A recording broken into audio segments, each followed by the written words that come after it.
Anyways, let's go into our favorite segment, Jared's Realm. It's been 2 weeks and I still haven't thought up a name. What did you think of? I haven't thought of anything. Name it now, man. You had 2 weeks to name it. I've been very. Welcome to Castle J Skull. It's been a very. I've been lazy. Well, anyways, this is Jared's. And 2 weeks later, we're all wearing the same clothes. Yeah. That's weird. Don't reveal what's behind the curtain, Jared. That's not that weird for me. That's the way it's been for the last 8 years. You think it's been 2 weeks? That's only because you hadn't seen me in a while. Yes, so we're going to do an interview with Doug Rinaldi, who is going to tell you why you should read his books much better than I did in last episode. I love reading books, it's fun. I often read them with my mom. I like reading to explore. There's no better way, I'm sure. I love reading. We're lucky enough today to have Doug Rinaldi on the show with us, author of A Different Kind of Slumber, Purgatory Behind These Eyes, Forever Cried the Abyss, and multiple others. He was my first introduction to independent horror. That's why I'm doing him first on this, or was interviewing him first on this show. Found him on the interwebs. We were talking on the Mississippi Bones page, and he sent me stuff. And he's fantastic. So I'm here to give him time to tell everyone why they should read his stuff. So Doug, thank you for being on the show. Thanks for having me. Okay, just I think one of the first questions I'm always going to ask people, which this is my first one, so who knows how these are going to go, but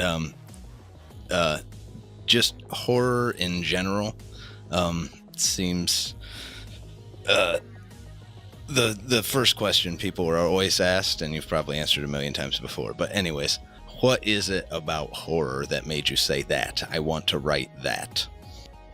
Honestly, no one really asked me. I ask myself all the time, and I still haven't found an answer. It's basically, I've always gravitated towards more darker stuff, kind of like I never grew out of my brooding teen phase. So, I always haven't been into horror.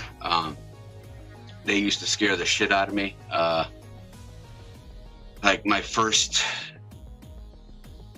experience with a horror movie was this one scene in Beastmaster where the crazy, veiny, wingy guys turn the people into pea soup. Yeah, Beastmaster reference, nice. Yeah, and that scarred me so bad that I would cry myself to sleep and pray to God and Jesus not to give me nightmares. And then somehow I ended up watching someone's head get ripped off in A Beast Within. And again, set the cycle where I just, please, Jesus God guy up there, please don't let me have nightmares because I don't want to die in my sleep. And then Poltergeist ruined my life for a while with the face ripping scene. Spoiler alert, somebody loses their face. Yeah. In Poltergeist. But then I guess, I don't know what happened. One day in between 8th grade and freshman year, I got tired of being scared of horror movies. I started reading Dean Koontz, a little bit of Stephen King. Then I said, Mom, bring me to the video store. I want to rent some movies for my summer vacation. And I got every single Friday the 13th to date. And I just watched them over and over for a whole week and pretty much desensitized myself from horror movies based on what Mr. Voorhees was doing to people. And realized I kind of had a little thing for the darker side of things, and my artwork started getting a little darker. Wasn't really writing much then. I didn't really start writing more towards college years, it was more of a really lame poetry. Trying to get the girls. Yeah, not with this stuff. It's the kind of stuff my mom would try to put me away for if she ever read it. And then a lot of those old crappy poems turned into random lyrics for what became Bane of Existence lyrics. And eventually I have all these wacky, weird, darker ideas, and I just started putting them on paper. And it's easier for me to write that stuff. I don't really think I have a melodramatic bone in my body as far as writing stuff. So I'm a lot of juvenile, sarcastic humor in my horror, which is always nice. Yeah, so I really don't see myself writing literary fiction. I don't have much to say about normal things, I guess. I don't try to bring politics or too much religion or current events into my stuff. I stick with what I know. I stick with random pop culture references if I need to. I just try to make it as fun but as dark as I can. People ask me like what kind of horror. I mean, I don't like to pigeonhole myself in horror because like you've read a bunch of my stuff, so you know stuff like Annual Seed isn't really horror, even though there's a big baddie in it, and it gets kind of dark and religious at the end. If I had to kind of label it, I'm telling people, I don't know, like Twilight Zone meets Tales from the Crypt meets Broken Lizard. Yeah, and while you're on that right there, that's actually one of the reasons I wanted to do this and talk to independent horror writers, because where I grew up, I didn't even have internet till out of high school. Finding books, new authors, it was never an easy thing for me. So I grew up reading Stephen King, Clive Barker's big names and whatever, and I stopped reading horror for a good 10 years until meeting you. Was kind of when I started getting back into it, and everything you were just talking about was kind of the big point of it. It seems like a lot of independent horror writers kind of fall into that. Like it's horror, but you're not going to have a few of them that I've read have more of a specific tone, but most of them are just it's whatever. And if you read Purgatory Behind These Eyes, you run a gamut between very Lovecrafty feeling stuff with like Maelstrom and all the way to Annual Seed, which is about a demon gardener and his neighbor who's jealous of him. So I mean, you kind of and everywhere in between. And that's one of the things I've kind of that when I found your books was really refreshing, and I hadn't read horror in years, and made me fall in love with reading it again, and a lot of the other independent horror writers. But was just you're kind of, there's no specific goal, nothing takes itself too seriously, and it's not worrying about pigeonholing in any certain, I gotta be this, I gotta do this. You'll just do whatever, which I think really lets imagination run, which is what I love about horror. I just get a stupid idea in my head. Let me see how far I can bring this. Like, what's the story? Cruciform. That was one of my first stories I ever finished. Maelstrom was the first thing I ever fully finished and got published. But when I look at Cruciform, that's one of the first things I ever finished on my own. And I sat on that for a while. But the funny thing is, it's one of those stories where a bunch of us in college were just drunk and passing around a pad. And like, you start a paragraph, I'll do a paragraph, keep passing around, keep the story going. And I'm getting into it. Oh yeah, this is awesome with this, and this is going on. And then I hand it to my roommate, and I'm reading it, what he wrote, and apparently he was tired of it, and Pat Sajak was riding an octopus. And that's how the story ended. And I like to leave it up to the reader if that might have been a better ending to that story, but you have to read it to find out. But yeah, I mean, I find myself now having a little more of a bent towards a certain subgenre, I guess. A lot of my stuff has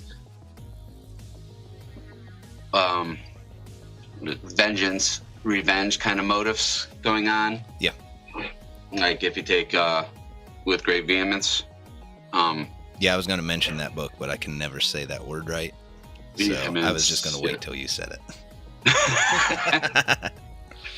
Another, and the hits just keep on coming. And then I got another one coming out eventually called Endgame, and it's just, I don't know what it is about people getting their comeuppance and getting what they deserve.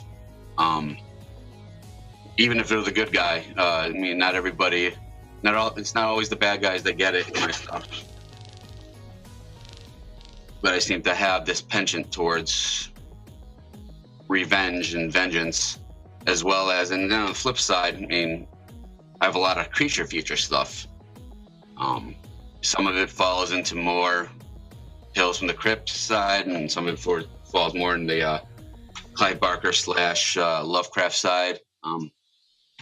Like I said, if I just get an idea and I feel like running with it, I just see where it can go. If you look at my computer and the file I have for in progress, you see a lot of them don't go too far. I think I have just as many stories started as I have finished. But that's the case with most writers. Sometimes you take them apart and use them in other places that they would fit better. Sometimes they just don't go anywhere.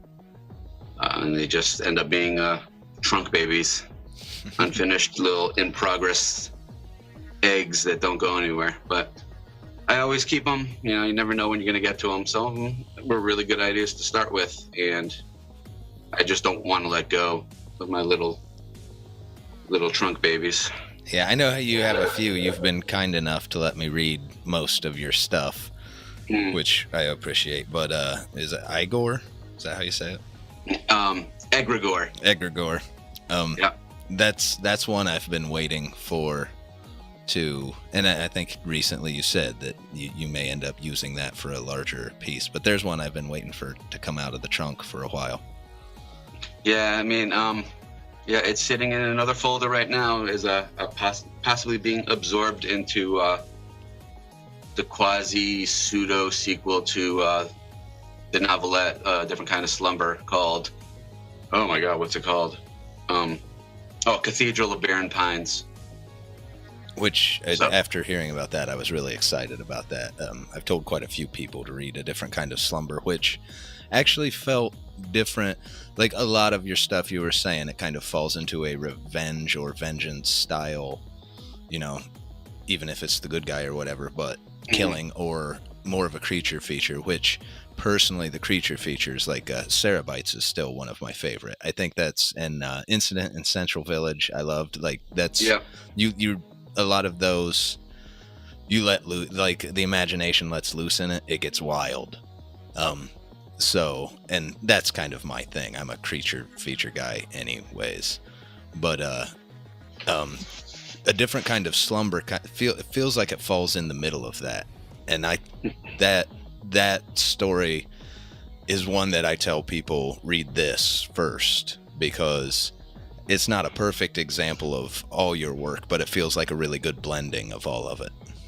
Yeah, I think I put in just the right amount of different things in there without it becoming too bloated with different tropes and different cliches. It's one I'm pretty much proud of. It's one of my longer pieces. I mean, aside from the novel that I just finished, Different Kind of Slumber is probably my longest piece to date that's been published. I think I told you when I first read it, without ripping it off or being like it much at all, it made me think of The Exorcist 3. Thank you. Like feel wise, something about it. There's not really many parallels to it, but just the overall vibe when I read it reminded me of when I first watched it. The feeling of Exorcist 3. It's very dark and very out there, but has a very like a cop-centric procedural storyline that keeps it grounded. You're grounded, but out in the ether as well at the same time. So I really love that one. That one's so anyone listening that's thinking, what do I read first? Different Kind of Slumber, and maybe look forward to the sequel, hopefully. Yeah, that's on the agenda. I